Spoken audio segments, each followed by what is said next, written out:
Olá, alunos e alunas da Escola Vitória Anacleto, tudo bem?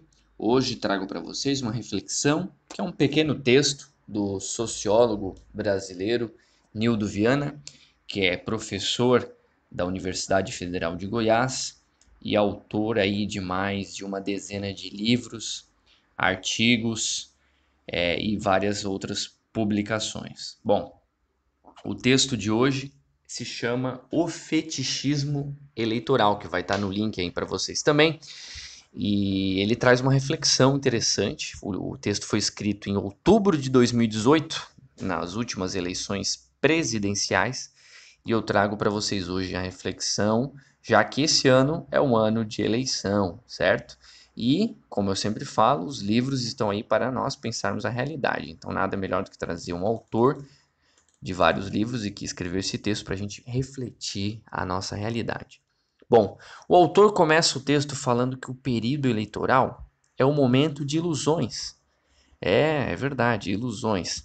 A questão que ele coloca é que com o acirramento da disputa das eleições, né, essas ilusões elas tendem a gerar e a mover não só votos, mas isso extrapola e chega a virar um fanatismo, produz violência e agressividade. Isso destruindo com a racionalidade das conversas e dos debates políticos.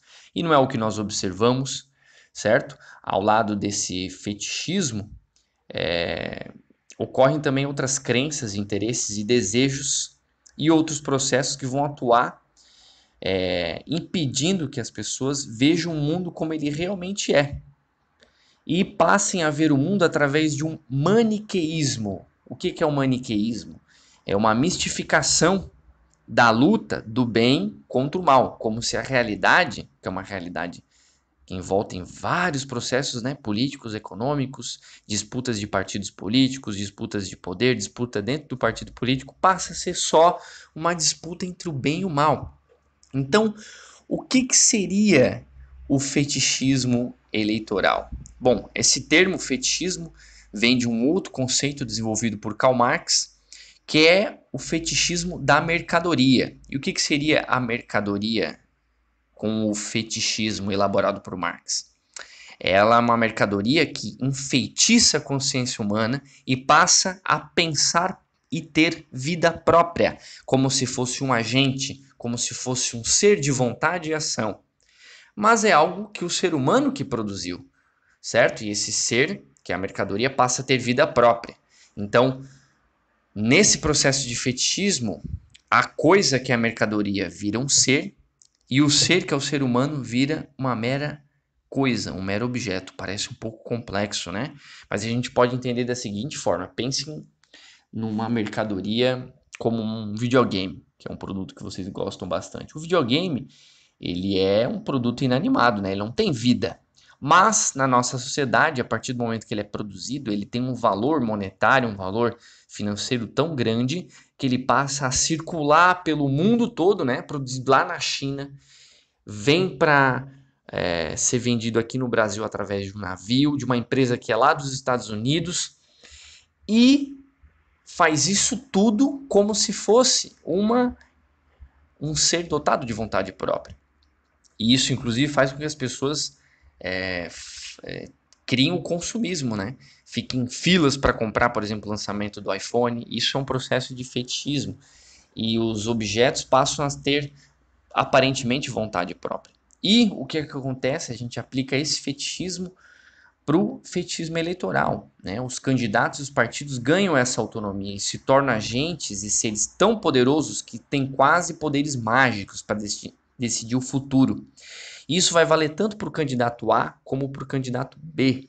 Eles ganham propriedades mágicas. Parece que as promessas que eles fazem todos os anos são realmente verdadeiras, sendo que todas as eleições passando, a gente passa a ver que na verdade aquelas promessas eram irrealizáveis. E isso faz com que o debate se torne irracional. Por quê? Porque os indivíduos, né, os eleitores ficam completamente apaixonados e enfeitiçados. É o processo de fetiche pelos candidatos. Então, se você não vota no candidato A ou no candidato B, você pode ser taxado de fascista ou comunista. Isso tira de foco um outro processo fundamental disso tudo, que é o quê? Que essa disputa se dá numa sociedade capitalista. Independente de quem venha a ganhar, o Estado ainda vai ser um Estado capitalista, que vai reproduzir os interesses de acumulação, concentração e centralização do capital, que por sua vez gera miséria, barbárie, violência, desigualdade, precarização do trabalho, precarização dos serviços públicos. Ou seja, independente de quem, desse candidato A ou B, a realidade social vai mudar muito pouco. Claro que muda, muda sim. Cada partido representa um grupo de interesses mais ou menos diferentes. Só que na essência permanece a mesma. Então o fetichismo vem com essa crítica para mostrar que, no fundo, não passa de um processo ilusório de fetichismo, ou seja, você dá poderes mágicos para indivíduos, né, e partidos que, na verdade, vão ter que negociar com o Congresso, vão ter que negociar com a Câmara Legislativa, vai ter o Judiciário, vai ter interesses internacionais, vai ter interesses nacionais, muita coisa envolvida. Então, não é tão simples como o debate eleitoral tende a ser de novo esse ano, como foi já em 2018. Ok? Então essa é a reflexão que eu tinha para vocês hoje. O vídeo já ficou um pouco extenso, o assunto é complexo, daria mais tempo para debater ele, mas é o que eu tenho para trazer para vocês hoje, certo? Espero que vocês gostem do texto, o link está ali, leiam ele. Se quiserem discutir, venham conversar comigo, postem aí no Google Classroom ou no próprio YouTube. Um abraço e tchau, tchau.